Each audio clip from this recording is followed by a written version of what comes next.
President Moon Jae-in has arrived in Vietnam, the first leg of his 7-day two-nation tour. Our chief Changwon correspondent Moon Connyoung is traveling with the president. She joins us live from Hanoi. Connyoung, what's the latest?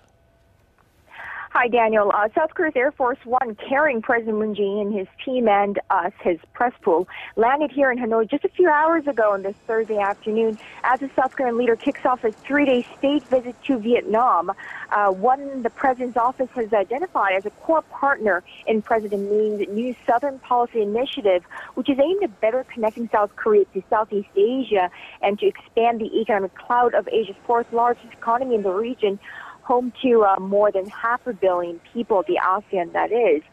And you might be wondering why the visit now when Seoul's presidential office is busy already with a flurry of diplomatic activities leading up to the Inter-Korean Summit in late April, North Korea-U.S. Summit following that, and presumably even more following after that. Well, the Blue House's answer to that question is sales diplomacy.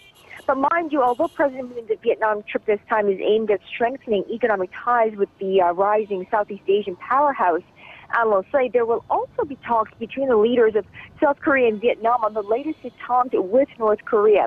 Of course, Vietnam is a socialist-oriented market economy and does have diplomatic relations with North Korea.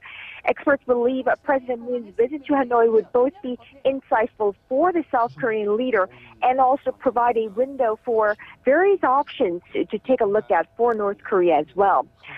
That discussion will probably likely take place at a bilateral summit between President Moon and Vietnamese President Tran Thanh Quan tomorrow. Mr. Moon is also expected to meet other key leaders of the Southeast Asian nation, considering its unique power structure. But today, on the first day of his state visit to Vietnam, President Moon's key agenda was to nurture friendly bilateral relations. The first up on his itinerary was a stop at the training ground of Vietnamese national football team to meet their head coach, who is South Korea's football coach Park Hang-seo.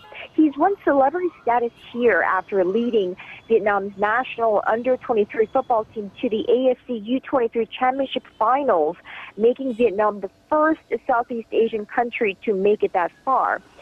The president is currently at the groundbreaking ceremony for the Vietnam-Korea Institute of Science and Technology, which is also a symbol of cooperation between the two countries beyond the traditional areas of trade and economy and into science and technology as well. Daniel?